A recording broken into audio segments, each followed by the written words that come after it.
The Nuggets have some serious issues. This is your Denver Sports Daily for April 7th. The biggest stories, the latest news. It's Denver Sports Daily. Last night, the Nuggets suffered their fourth loss in a row at the hands of the Indiana Pacers, losing 125-120. Now, the Nuggets have a major problem, and I'll get more into it a little bit later in this segment, but right now, they keep losing. They can't win. Nikola Jokic is doing all that he can to keep the Nuggets alive as they head towards the postseason, but he's not able to win games all by himself.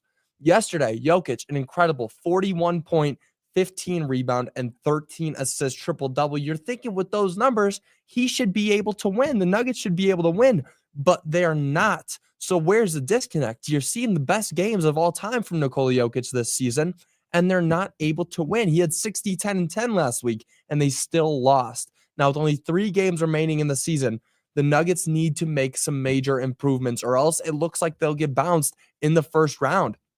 Now, if they do get bounced, if the Nuggets lose in the first round, or heck, even the play-in is what it's looking like they could be at this point. If the Nuggets, first of all, go to the play-in, second of all, lose in the first or second round, major changes will be made. I'm talking trading Jamal Murray, Michael Porter Jr., Aaron Gordon, Russell Westbrook's gone. This is not a time where you get these players and you're not able to win. If you're not able to win with this team, it's a problem. It's a freaking problem. And now, there are so many different people that could be blamed for this. There really are. You can put the blame on Michael Malone. Calvin Booth is definitely up there. But a lot of it is coming down to the players. Honestly, you're watching some of the plays. Yesterday was one of the worst closeouts I've ever seen. They could not close out the game to save their life. It was like, I think they ended the game with 3 turnovers on the last 4 possessions, something like that. There was one play that was just the backbreaker where Nikola Jokic is sitting, obviously waiting for Christian Braun to come up on the screen and take it. But Christian Braun didn't want to come up and grab it. I don't know. And I'm not going to blame Christian Braun too much because he had a great game yesterday. But what is that play? Then he passes it to Russell Westbrook. It goes in the backcourt. That's a turnover. That's how you lose games. And that is not going to fly in the playoffs. This team is not going to win a championship this season. They're not going to go to the Western Conference Finals. And they may not even make it past or to the second round if they keep playing like this. They need to turn it up. And there are some serious problems. And soon it's going to move from, maybe it'll be better next year to, nope, we're taking apart the whole team. We're fixing it. We're doing it all around Nikola Jokic. And that's what they'll need to do if they can't do anything in this postseason. Now, moving on to some good news, the Avalanche clinched their 8th straight playoff berth. After beating the Columbus Blue Jackets 7-3 on Thursday, the Avs punched their ticket to the playoffs for the 8th season in a row.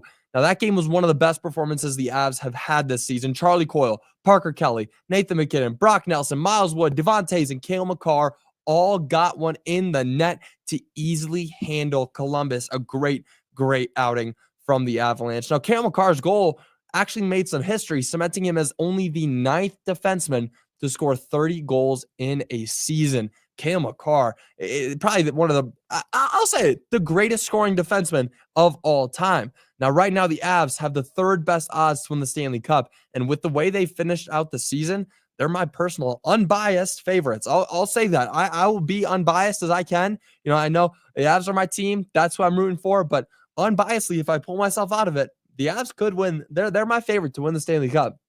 Now, with only 4 games remaining in the season, the Avs may slow down and try to keep their energy for what should be an action-packed postseason. They are looking to make a deep run. If you would have told me before the season started that the Avs would have had a better chance to win the Stanley Cup than the Nuggets a finals, I wouldn't have believed you. But look at what the Avs did throughout the season. They totally fixed their goalie problem. They've got a bunch of great new players. Martin Necas, Brock Nelson. These guys are great, and they did exactly what they were supposed to do throughout the season with these trades. They are hot. They are rolling right now, and they are looking to win another Stanley Cup. Now, moving on, opening day went about as well as most Rockies fans expected. There's not many expectations for the Rockies to do well this season, but there was a short glimmer of hope on opening day that quickly faded away, and that glimmer of hope was just a little bit of a, maybe the Rockies can give you a win on opening day. Everybody's down here.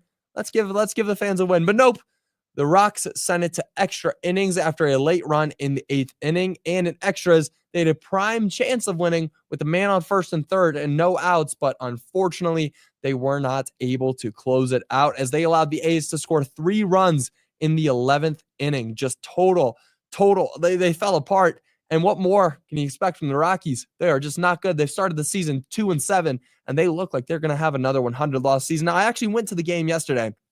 They played very well yesterday. I'll give them that. They put up 12 runs. Great play overall from the Rockies yesterday. But on opening day, that was not a good outing. And we were all down there. Denver Sports was down there. We were having a good time. So overall, opening day, how much of it is really caring about the baseball anymore because of how bad this team is. Now, moving on, the NCAA championship is finally here. It is here.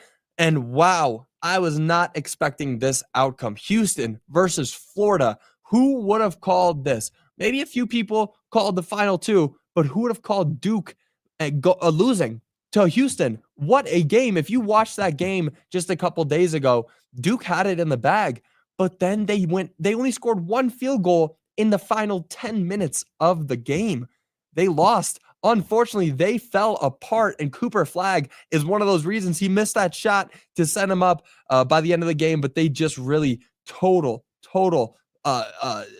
collapse from that team. And on the other side, Florida also came back against Auburn. Auburn had a collapse. They were up by as much as 10, and then they fell apart too. Major collapses on both sides of the Final Four. And now we have a Houston-Florida NCAA championship. It's going to be a lot of fun. That game's coming on tonight. I'm definitely going to be watching it. I've got Houston winning that game. I don't know why. Something about Houston, though. They just look hot. They look good. Their conditioning, there was a stat about them that their average mile time is 5 minutes and 23 seconds. That's their average, their team average. They have 6'7", 290-pound dudes on the team running an average of 5 minutes and 23 seconds. That is insane. You don't see that ever. But at the college level, that's going to be the kind of thing that wins you a championship. So I got Houston. Florida is actually coming in as 1-point favorites for that game, but it's going to be tight. Definitely going to be close. I'll be tuning in. It's going to be a huge game. It's the NCAA championship. March Madness is finally over. And I guess maybe finally over sounds like it's a sad thing, but it's actually a good thing. March Madness is so much fun, and the NCAA championship just puts that little cherry on top. So I'll definitely be tuning in. But that's going to do it for your Denver Sports Daily. I do want to read some of your comments. Yeah, the GM and the coach, Calvin Booth and Michael Malone, I definitely see the blame getting pushed towards them. There's going to be some major changes in this offseason unless the Nuggets can somehow go out there and win a championship. If they do, then keep this team as it is. But there are some serious problems that this team needs to address. Keep saying that Booth is the problem, and he would run our team down with his stupid decisions. It's not Coach Malone. He is doing the best with what he has. A lot of the players don't fit the system. Interesting mindset there. Definitely an interesting mindset. Michael Malone should be held accountable. He really should. A lot of these players don't necessarily fit the system, but there isn't a system with this team. The system is Nikola Jokic, and Nikola Jokic can make anybody fit. He can work with anybody on the floor. He's got all these great players. Russell Westbrook is still one of the top 75 players of all time.